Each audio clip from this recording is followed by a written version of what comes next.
Medianoche en Buenos Aires. Llueve sobre el asfalto.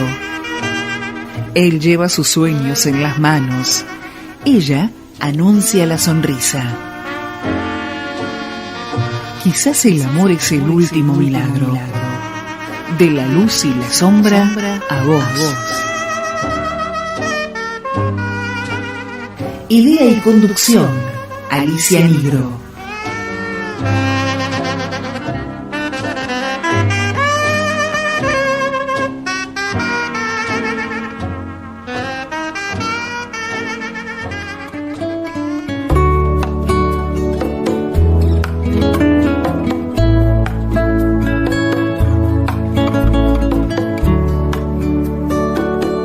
Medianoche en Buenos Aires. De la luz y la sombra a vos.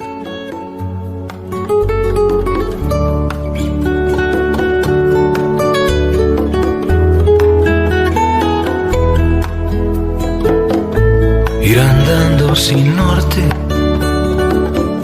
sin oeste, sin este,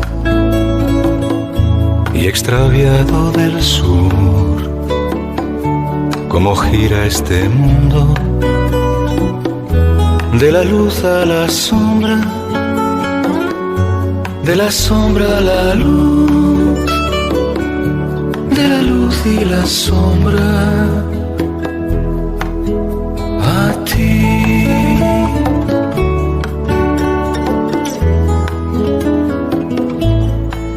Alejandra Camilla, Gabriel Yared, Norma Besouet.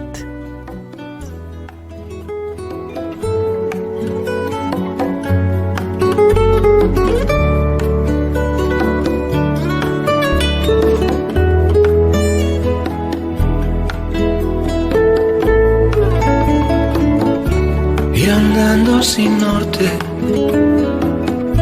sin oeste, sin este, y extraviado del sur. Cómo gira este mundo, de la luz a la sombra, de la sombra a la luz, de la luz y la sombra a ti. Ir andando sin norte, sin oeste, sin este, y extraviado del sur.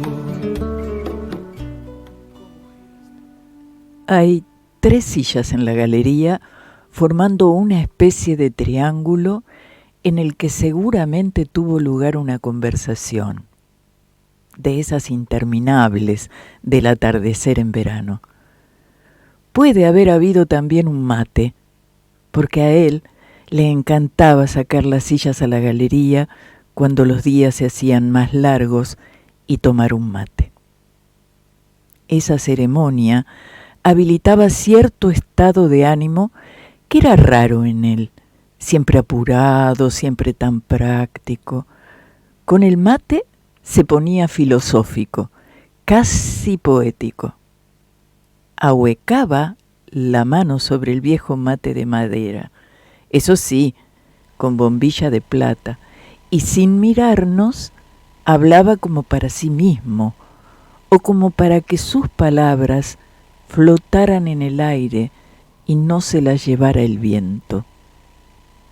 A mí me gustaba poner la silla al revés, sentarme con una pierna a cada lado y los brazos cruzados sobre el respaldo y escucharlo.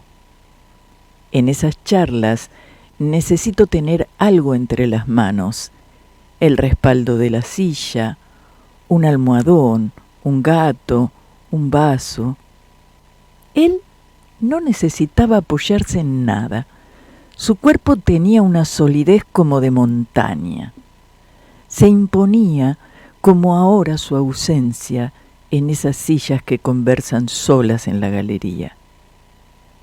Esa ausencia repite como un eco nuestra última conversación.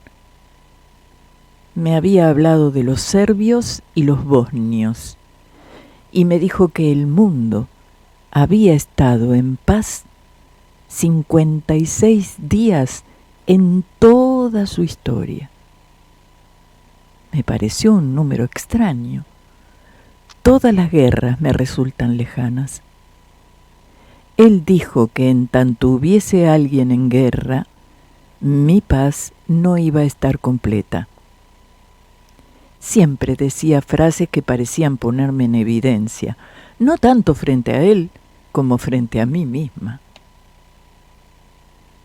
Me acerco a las sillas como si me acercara a un grupo de gente que conversa, con ese sutil temor de interrumpir en el momento justo, como si se tratara de la entrada de un instrumento a la melodía que ya está tocando la banda.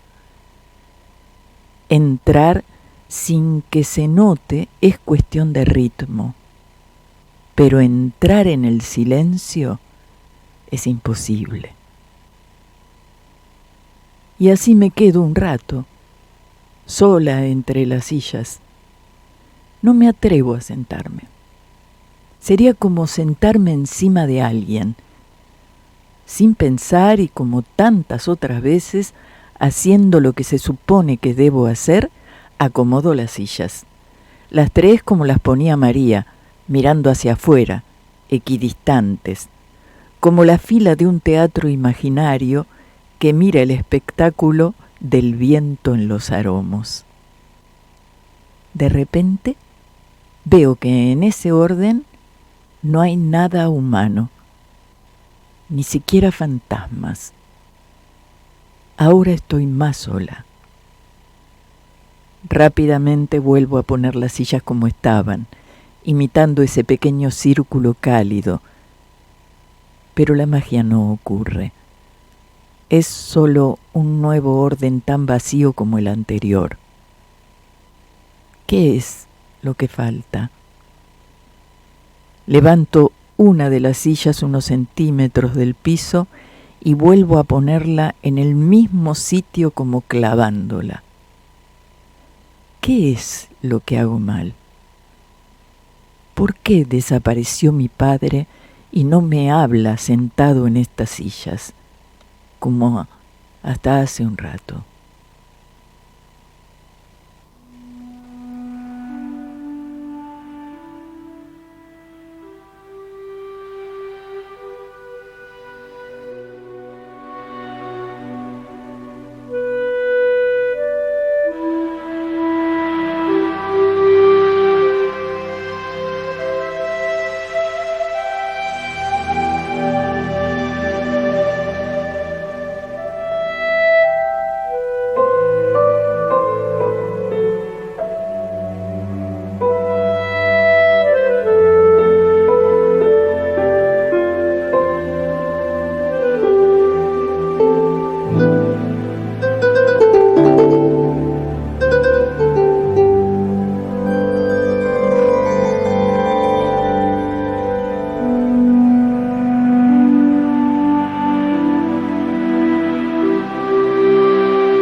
Detrás de la ventana ocurren cosas todo el tiempo.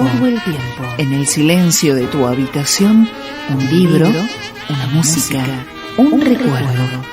Medianoche en Buenos Aires. Medianoche en Buenos Aires. De la luz y la sombra a vos.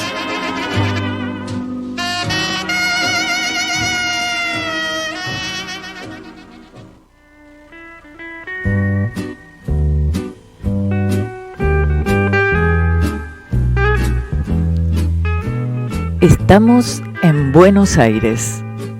Es la medianoche. y nos encontramos con un libro en las manos, con buena música en los oídos y maravillosas imágenes para admirar. Esto es Medianoche en Buenos Aires. De la luz y la sombra a vos.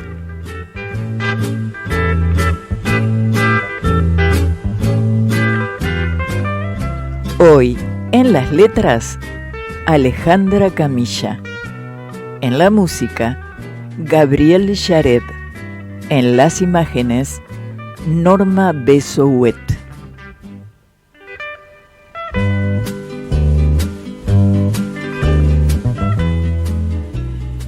Gabriel Yared nació en Beirut, Líbano, el 7 de octubre de 1949.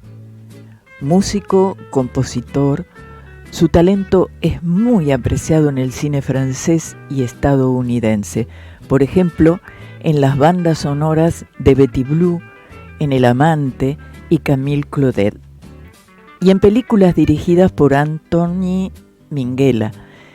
Ganó un premio Oscar y un premio Grammy en 1996 por su trabajo en El paciente inglés. En 1999 fue nominado por el talentoso señor Ripley y en 2003 por la banda sonora de Regreso a la Montaña. El Oscar en 1996 lo popularizó a nivel internacional. Yared tomó la ciudadanía francesa y se radicó definitivamente en Francia. Allí desarrolló la mayor parte de su carrera como músico.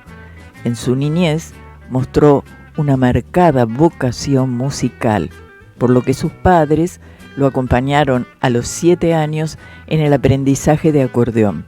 Más adelante profundizó sus estudios con el piano. A los 14 años ingresó como organista en la Universidad de San José de su ciudad natal, pues su profesor de piano había fallecido, circunstancia que aprovechó para acceder a la biblioteca de la institución y sumergirse en la lectura de los trabajos de Bach, Schumann y otros compositores. Esta formación autodidacta a edad temprana lo motivó a realizar su primera composición, un vals ejecutado al piano. Años después comenzó a estudiar Derecho y por un tiempo se alejó de la música hasta que en 1969 se inscribió en la Escuela Normal de Música de París. A finales de 1971 se presentó en el Festival de la Canción de Río de Janeiro, representando al Líbano, y consiguió el primer premio del festival. Entonces, Yared comprendió que debía desarrollar profesionalmente su vocación por la música. El músico prosigue en su ascendente trayectoria y sigue siendo respetado y admirado, especialmente en la cinematografía francesa y europea, donde sigue dejando su impronta año a año.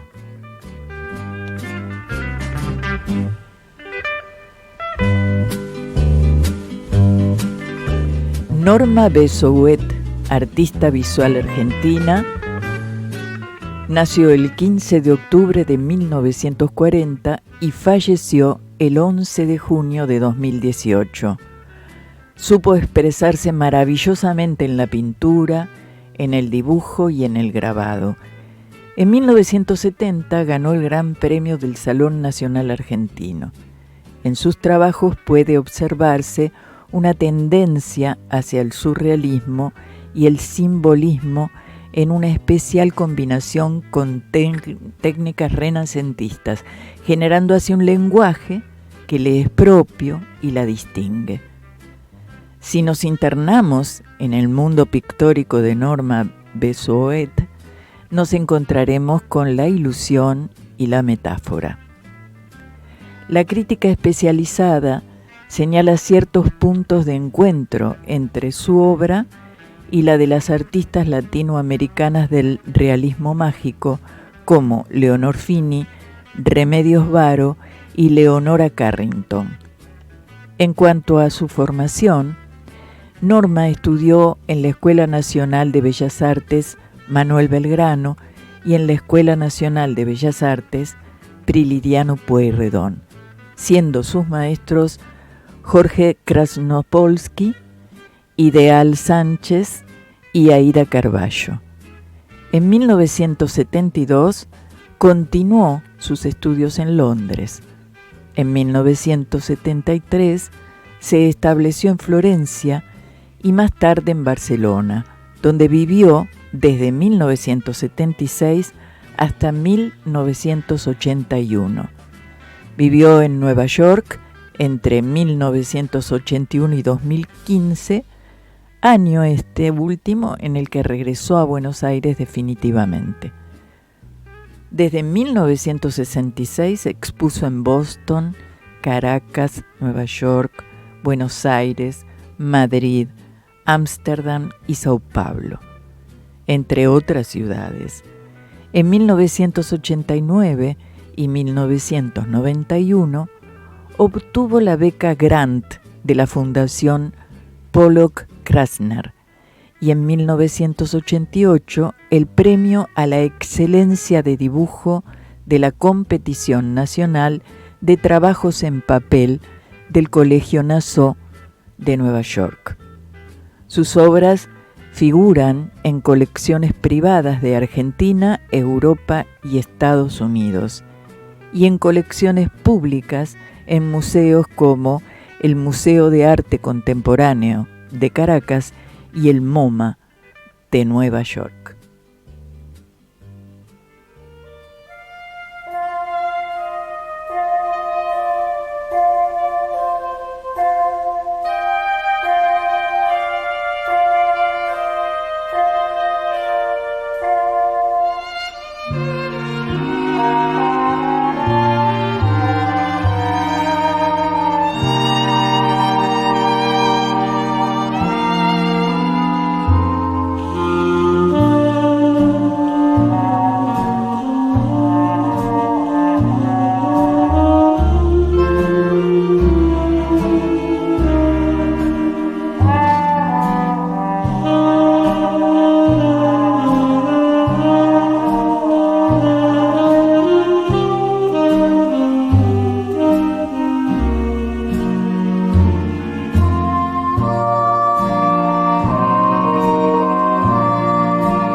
Medianoche en Buenos Aires. Medianoche en Buenos Aires. El silencio dibuja palabras y la música te susurra.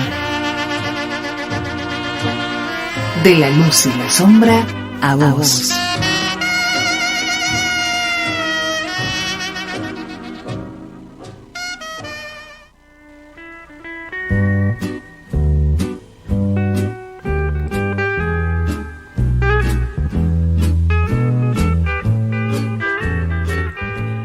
Alejandra Camilla nació en Buenos Aires, Argentina, el 13 de febrero de 1966. Al cumplir 40 años de edad, participó de un concurso literario. Tal vez fue entonces cuando comenzó su carrera como escritora y al mismo tiempo su participación en el taller literario coordinado por la escritora Fernández Moreno. Fue ella quien la orientó luego a concurrir al taller literario que coordinaba el inolvidable Abelardo Castillo. Al respecto, Alejandra comentó en una entrevista gráfica: Abelardo en su taller era súper exigente, pero no por eso menos amable en un sentido profundo. Abelardo se brindaba y me enseñó muchísimo. En mi caso, fui muy voraz con la lectura y él tenía un método que era formar familia de lectores, siguiendo los que le gustan al autor que estás leyendo e ir armando así una especie de árbol genealógico. Es decir, porque se ramifica un montón, pero si lo podés seguir, es muy interesante.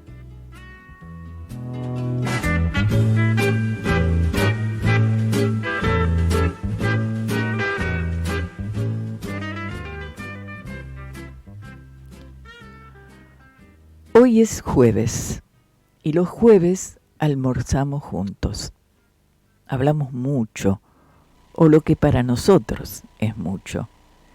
Ninguno de los dos somos personas que otros consideren conversadores.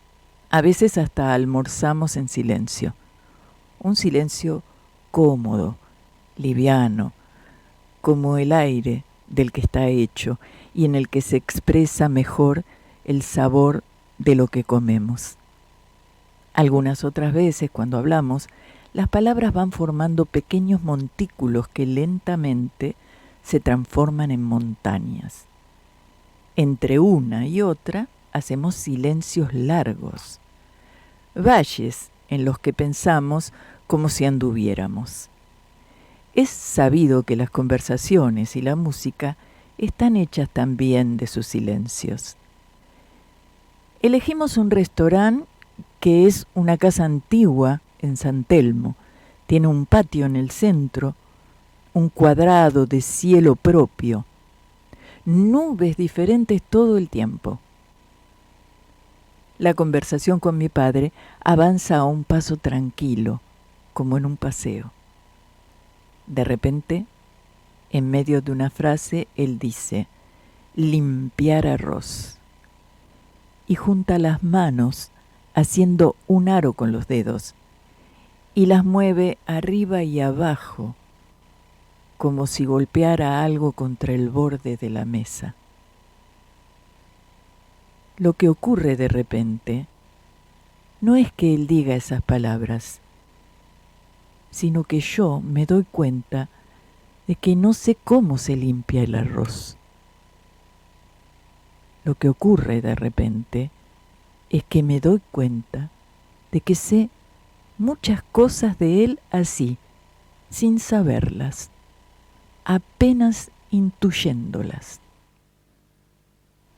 Sé que mi padre en sus manos debe estar sujetando un manojo de algo que yo no veo.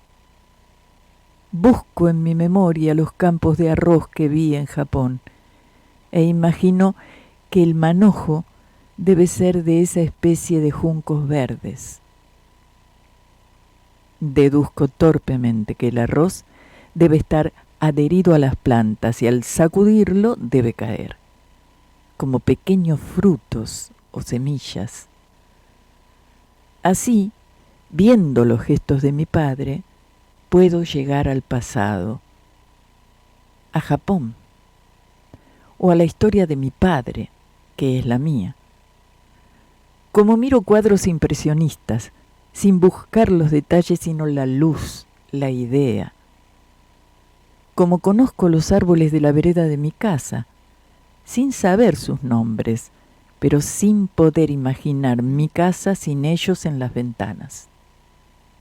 Así converso con mi padre, segura y a tientas.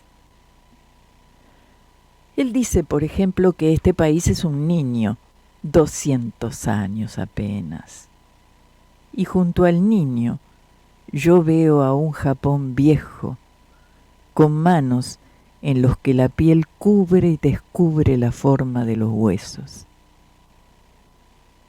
Si él se agarra la cabeza cuando dice que corrían por los campos de té, yo sé que pasan aviones por el cielo que no veo y que bombardean. Miramos el menú y elegimos platos que vamos a compartir.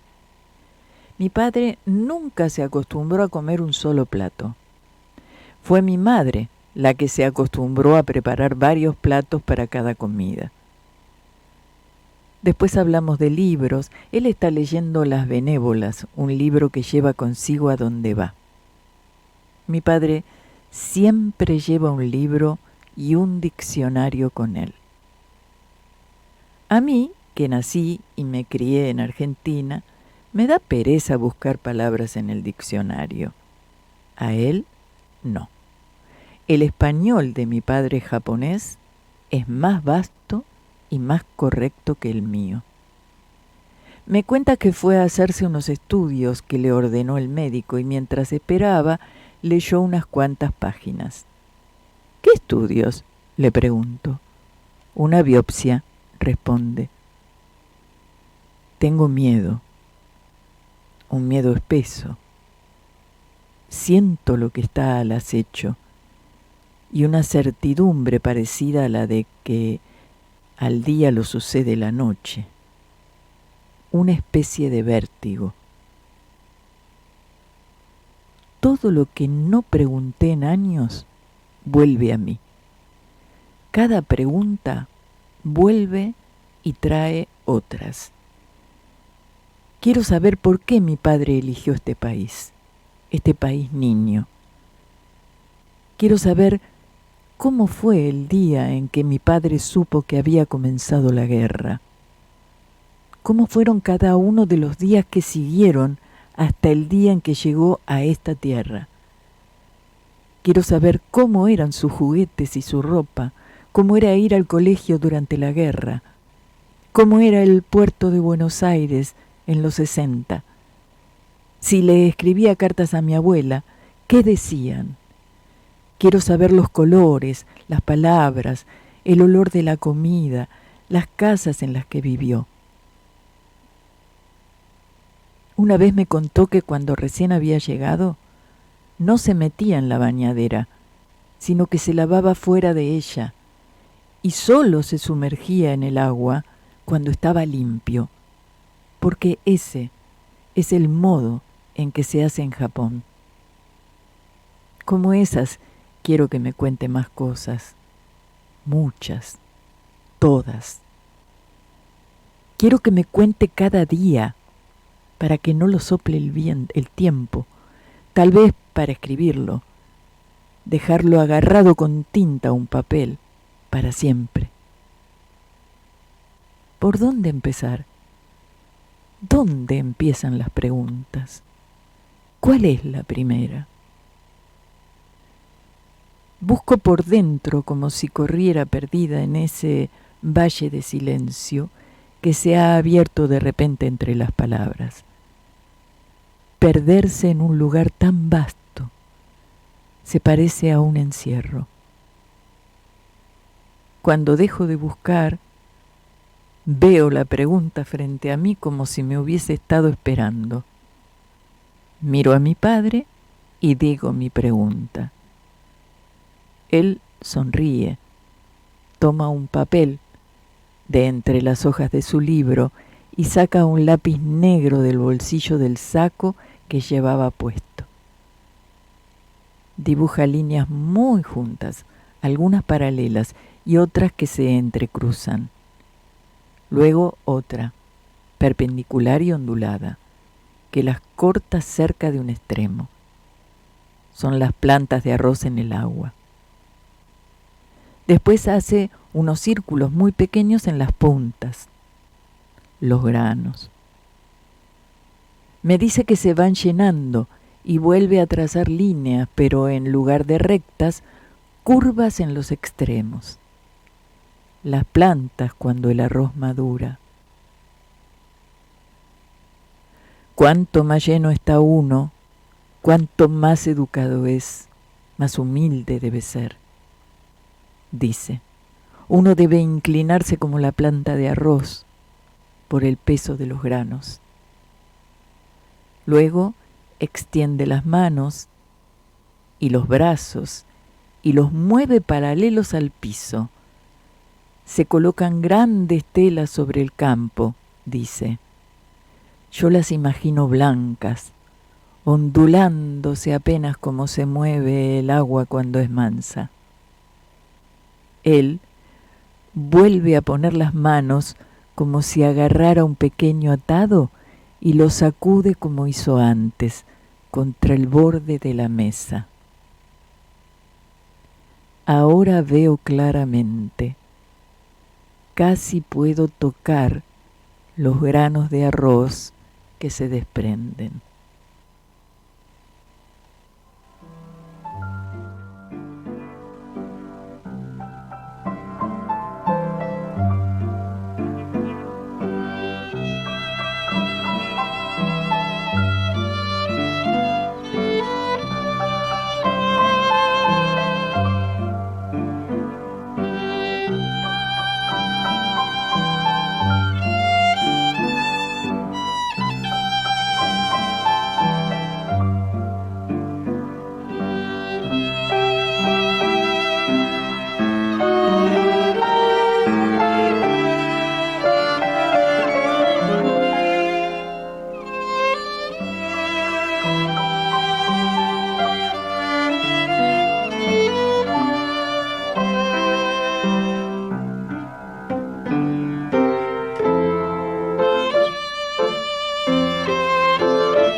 En el borde del silencio, un deseo de estrellas. En la orilla de sus labios, un nombre. Medianoche en Buenos Aires. De la luz y la sombra a vos.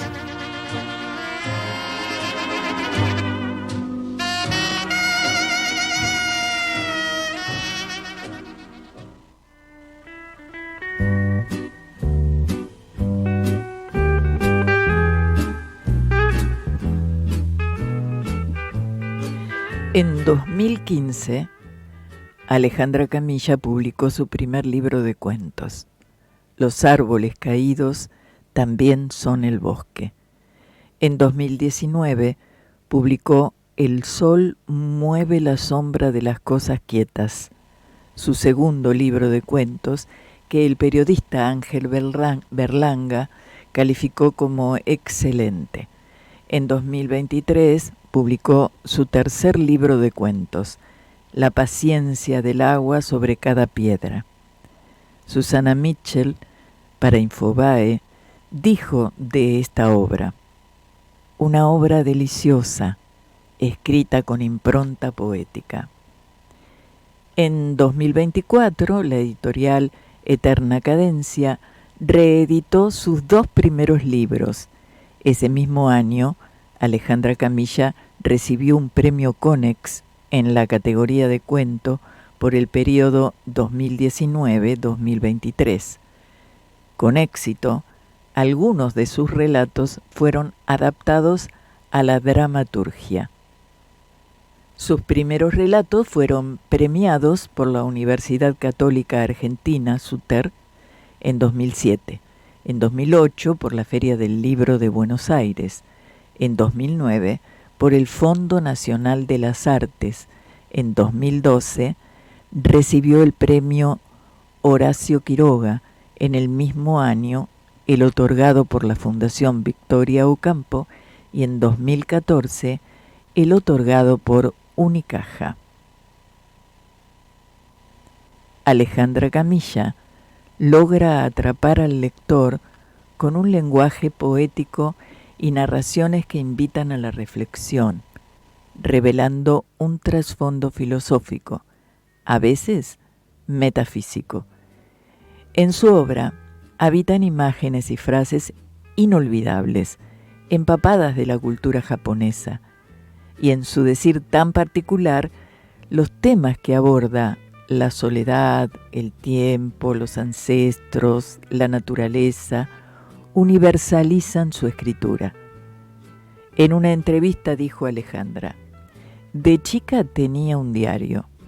Varias de mis amigas tenían uno, y para mí era algo muy natural.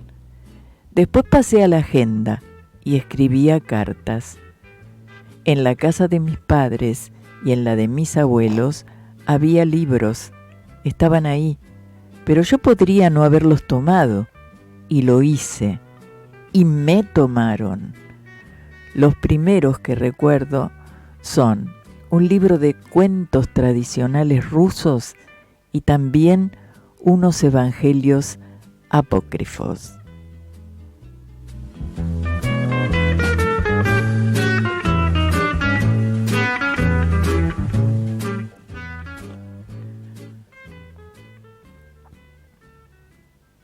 Amanezco antes que el sol.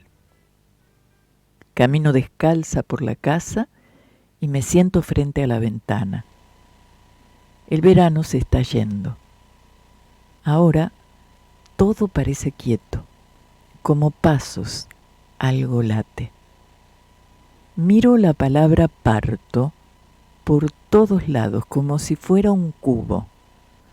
De un lado veo a mi papá, en kimono, empacando trajes. Las valijas son de cuero y tienen correas como cinturones.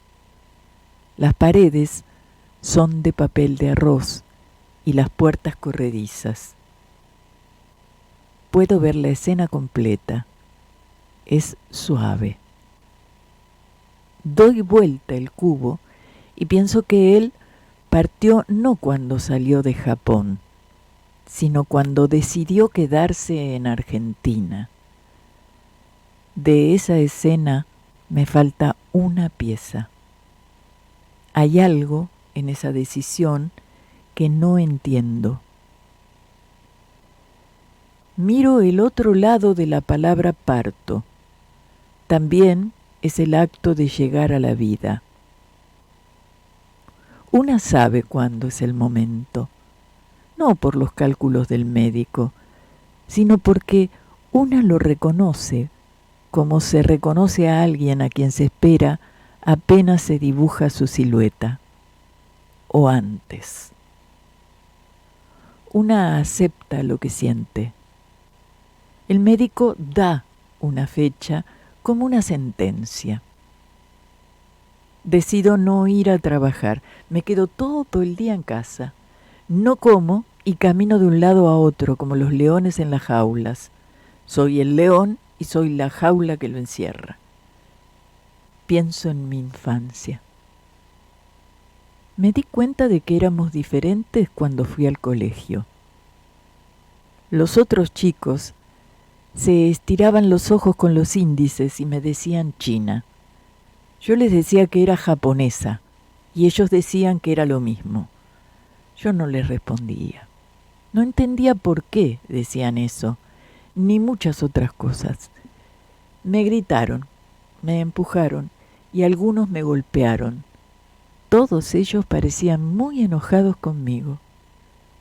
Cuando creí que todo había pasado, como pasan los terremotos, 2 chicos más grandes que yo, en el baño de varones del colegio, hicieron llorar a mi hermano. Nunca supe por qué. Desde ese día empecé a hablar en primera persona del plural. Los terremotos no son solo el temblor de una tierra, y una de las primeras palabras que aprendió a decir mi papá, para los japoneses son una posibilidad. Ellos, los otros chicos, estaban enojados con nosotros. Yo no decía nada sobre otros gestos que veía, como por ejemplo que no agradecían, como si las cosas hubiesen estado siempre donde las encontraban y nadie las hubiese puesto ahí para ellos. La comida, la ropa, los juguetes. También dejaban los zapatos tirados. No los acomodaban paralelos como los pies, y de modo que no quedaran en el paso o desalineados. A veces quedaban con la suela hacia arriba y los cordones atados, y ellos demoraban cuando querían volver a ponérselos. Después conocí a sus familias y sus casas. También eran diferentes. O éramos nosotros los diferentes. Yo no sabía. La comida que más me gustaba era huevas de salmón. Mi papá las traía a veces de los barcos. Los otros chicos no las conocían. Tampoco sabían dónde estaba Japón y que había habido una guerra fuera de las películas. Siendo adolescente me enojé con el cine, porque embellece la guerra. La guerra no es así, pensé. Cuando les pregunté a mi papá, él me habló del miedo. Me describió las noches de apagón y el intento de esconderse en la oscuridad. De repente, algo que rasga el silencio y crece. Después, un desfile de pájaros blancos enormes. El ruido es una vibración en el cuerpo. El silencio está hecho pedazos en el suelo. Él despliega los brazos, tiene los ojos muy abiertos y mira al cielo que afuera es celeste, y él y yo vemos negros sentados en el comedor de la casa. Los aviones que venían a bombardearlos, me dijo que eran bellos, espantosamente bellos. Dejo de mirar los cubos de las palabras y las imágenes. Mi cuerpo me llama. Reconozco una de las señales que me enseñaron en el curso. Es el momento. Son más de las 11 de la noche. Hago las llamadas de aviso. Mis padres me dicen que vienen a buscarme. Estoy tranquila y espero. Estoy sentada en el living de mi casa. Todavía suena la música que había puesto. Bach. Hay cosas que son universales. La mayoría recorremos más o menos los mismos caminos, con algunas diferencias. No tengo televisión. Cuando era chica tampoco teníamos, por elección. Es difícil explicar por qué uno elige algunas cosas cuando lo hace desde un lugar donde no hay palabras. Mi papá, cuando era niño, se dormía mirando las vetas de la madera en las vigas de la casa. La televisión no es necesaria. El cubo muestra otro de sus lados. Sigo esperando, las piernas cruzadas en posición de loto, una mano por encima y otra por debajo de la panza. El futuro irrumpe en mí y es casi un reflejo mirar hacia el pasado. Insiste mi infancia. Los otros chicos no corregían nunca a sus papás como yo, que a veces le decía al mío que se decía vaso y no tazo, que yo me imaginaba que era el masculino de taza. Adopté ese lugar, que es la diferencia, como mío. Algún lugar tenía que adoptar. El país en el que vivía me consideraba extranjera y al otro ni se me ocurría ir. 20 años después fui, y también fui extranjera. Me dolió como duele un golpe dado en una herida. Sufrir, amar, partir, dice el tango. A mi papá no le interesa el tango, ni el fútbol. Se quedó por otras cosas. No veo un lado del cubo, como si estuviera incompleto. Al conocer Japón, conocí más a mi padre, no tanto por lo que tenían en común, sino por lo que los diferenciaba. La rebeldía, prolija y tenaz, por ejemplo. Levanto el cubo y miro otro lado. Partir es hacer mitades, dice el diccionario. Mitad, half. Así se llama en Japón a los hijos de un japonés con una persona de otra raza. Antes se usaba la palabra ainoko, que significa algo así como hijo del amor, pero después de la guerra esa palabra empezó a tener una carga despectiva porque se usaba para los hijos de las japonesas con soldados americanos, hijos del enemigo. Así que yo soy half. Soy japonesa en Argentina y argentina en Japón. Así, con las minúsculas para mí y las mayúsculas para el país. Partir también es romper, agrega el diccionario. Romper, separar partes. Otro lado del cubo. Mi papá dejó en Japón a su madre, viuda desde que él tenía 2 años, y a su hermano, enfermo desde la guerra. Mi abuela se llamaba Katsu y dicen que yo me parezco a ella. No la conocí salvo por historias que contaba mi papá y una foto que vi una vez en la que busqué a la mujer fuerte que mantuvo sola a su familia y a la de su marido, perdiéndolo todo varias veces durante la guerra. En la foto había una viejita que parecía una ciruela de esas que en Japón se llaman umeboshi, chiquita y arrugada, incómoda ante la cámara. Sobre todo ahora dicen que me parezco a ella, ahora que voy a tener a mi hijo sola a los 40. Dijeron que soy añosa, y a mí me sonó a árbol. Los árboles no paren. Algunas conjugaciones del verbo parir parecen más relacionadas con detenerse o estar de pie que con dar a luz. Los árboles no dan a luz, dan sombra. En lo que sí me siento parecida a un árbol, más ahora que a los 20 años, es en la solidez, cierta forma de fortaleza. Una de las formas de decir fuerte en japonés es kenta. Qué palabra tan bella. Llega el dolor del que me habían hablado, interrumpe y devora todo. No grito como en las películas. La casa está en silencio. Llegan mis padres, juntos, como en los últimos 42 años.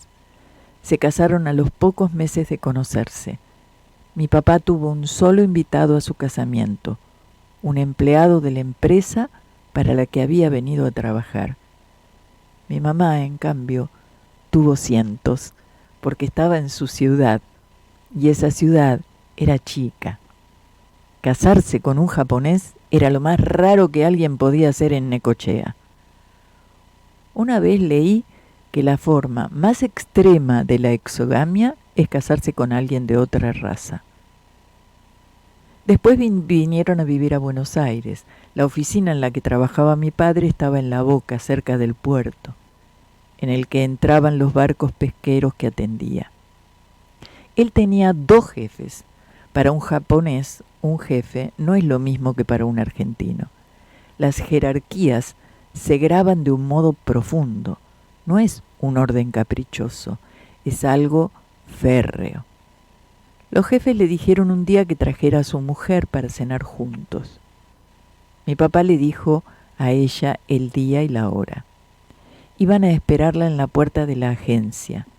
Ella tomó 2 subtes y llegó 6 minutos tarde, 5 minutos después del horario acordado.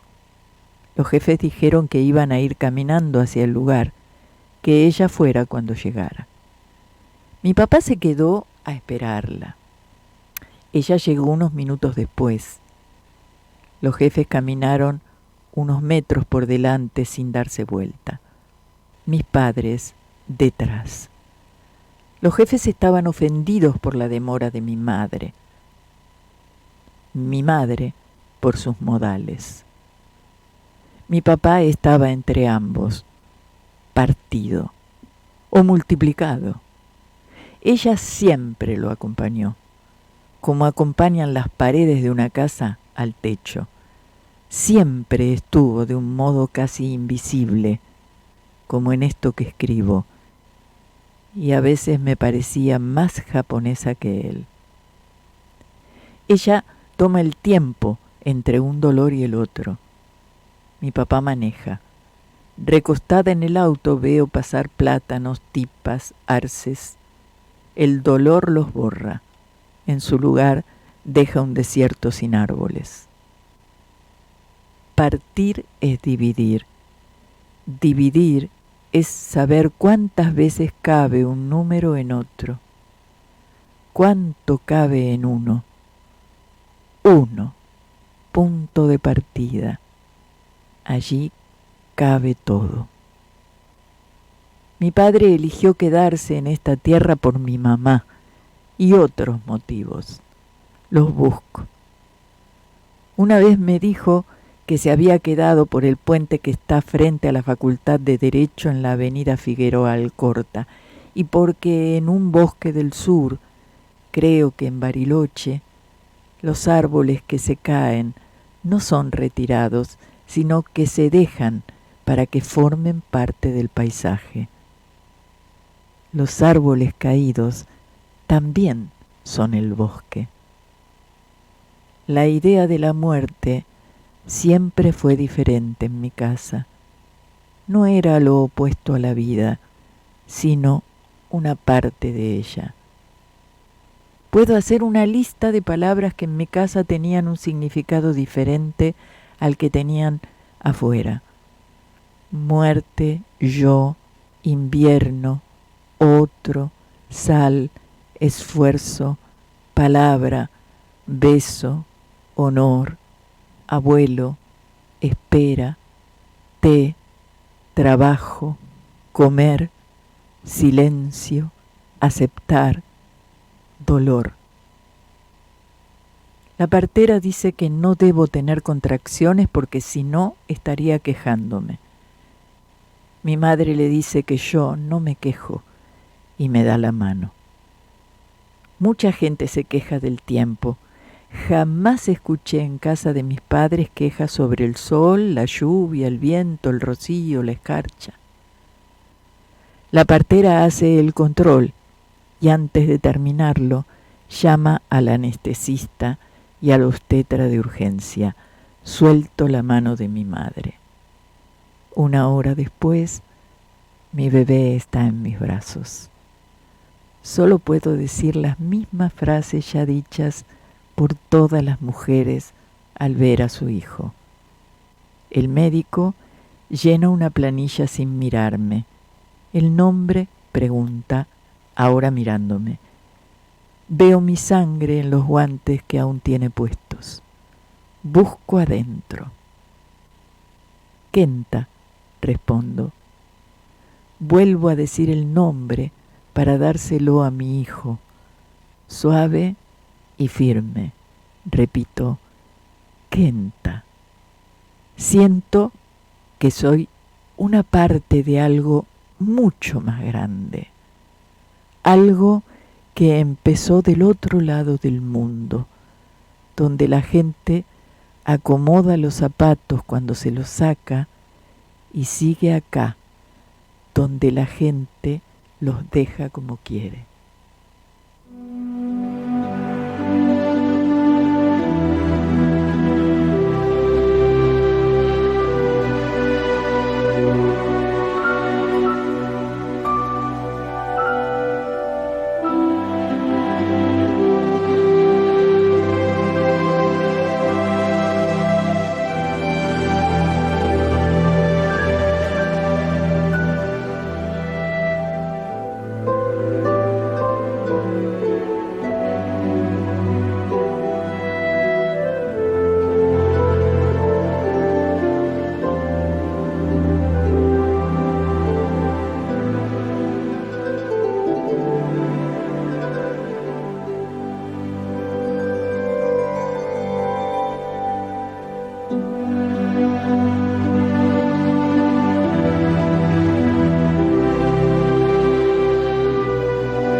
Medianoche en Buenos Aires. Medianoche en Buenos Aires. El silencio dibuja palabras y la música te susurra.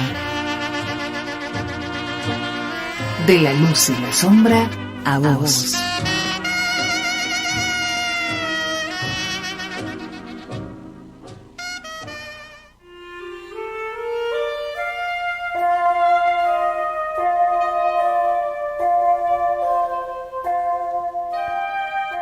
Aquí una aproximación al acto de escribir de Alejandra. Es ella quien nos aproxima con estas sus palabras. A mí me encantan los rituales, pero en este momento sería como un lujo. No me lo permite el tipo de vida que estoy teniendo. Entonces, escribo mucho mentalmente. Además, escribir no es el acto físico de sentarse en la computadora, es como un modo mental o espiritual. Es un modo de estar mirando el mundo, o tal vez ni siquiera el mundo, sino para adentro. Es como cuando ustedes leen y se comprometen mucho con la lectura. ¿Vieron que eso que están leyendo los acompaña durante el día? ¿Lo visualizan? O por ejemplo, Abelardo se reía mucho de que una vez Silvia Iparaguirre, su mujer, estaba leyendo y Abelardo se reía de lo que le dijo. Hoy no sabés lo que hizo el personaje. Y Abelardo decía, eso es genial, porque ella cree que hoy uno de los hermanos Karamazov hizo o dijo tal cosa. Entonces, eso pasa con el buen lector, que se compromete y trae a los personajes a su mundo. Cuando uno escribe, pasa lo mismo. Convive con esos personajes que se empiezan a formar en la cabeza, ¿no? ¿Son personajes o son fantasmas? Los personajes son fantasmas, pero primero habría que definir qué es un fantasma. Porque para mí los fantasmas, entre comillas, tienen una presencia fuerte. Quiero decir que lo que es invisible tiene una presencia muy fuerte. Entonces son fantasmas en ese sentido, con una presencia muy contundente, a pesar de que no están físicamente.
Medianoche en Buenos Aires. Medianoche en Buenos Aires. El silencio dibuja palabras y la música te susurra.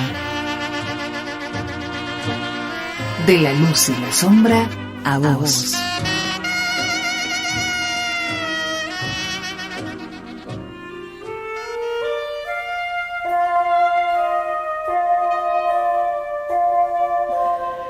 Durante el programa leímos de Alejandra Camilla los siguientes cuentos de su libro Los árboles caídos también son el bosque.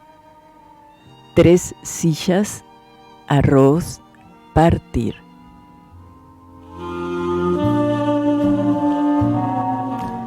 Escuchamos los siguientes temas musicales de y por Gabriel Yared, temas de la banda de la película El Amante, acompañados por bellas imágenes de la obra de Norma Besowet, Un beso en la ventana, Zoológico Azul, Habanera, El Amante, Vals.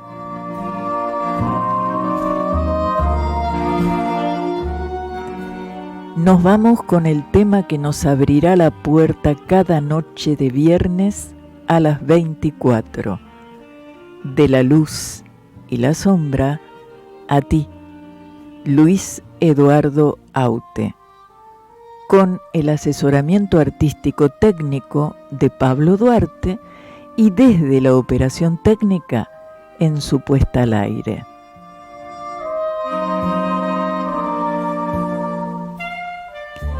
Pasó la medianoche del viernes y llegamos al final de este encuentro. Medianoche en Buenos Aires. De la luz y la sombra, a vos.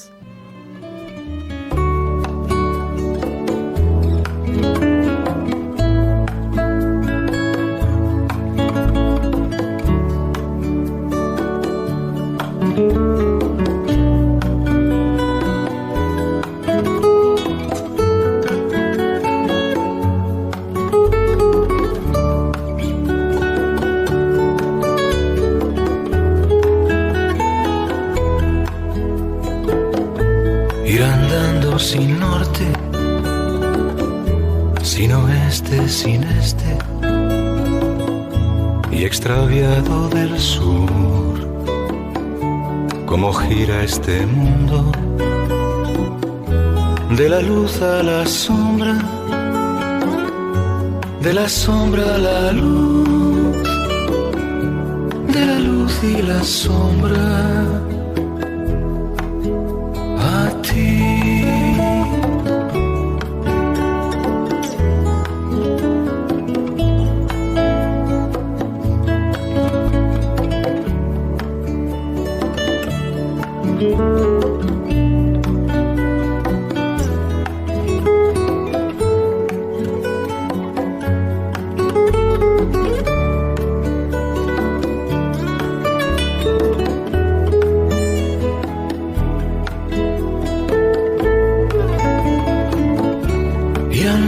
Sin norte,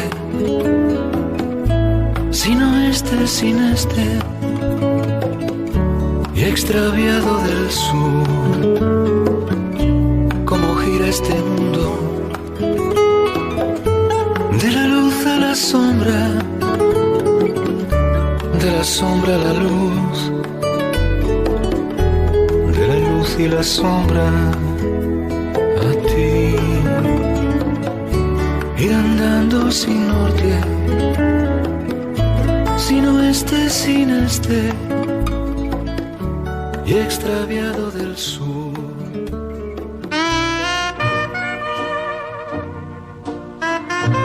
Medianoche en Buenos Aires.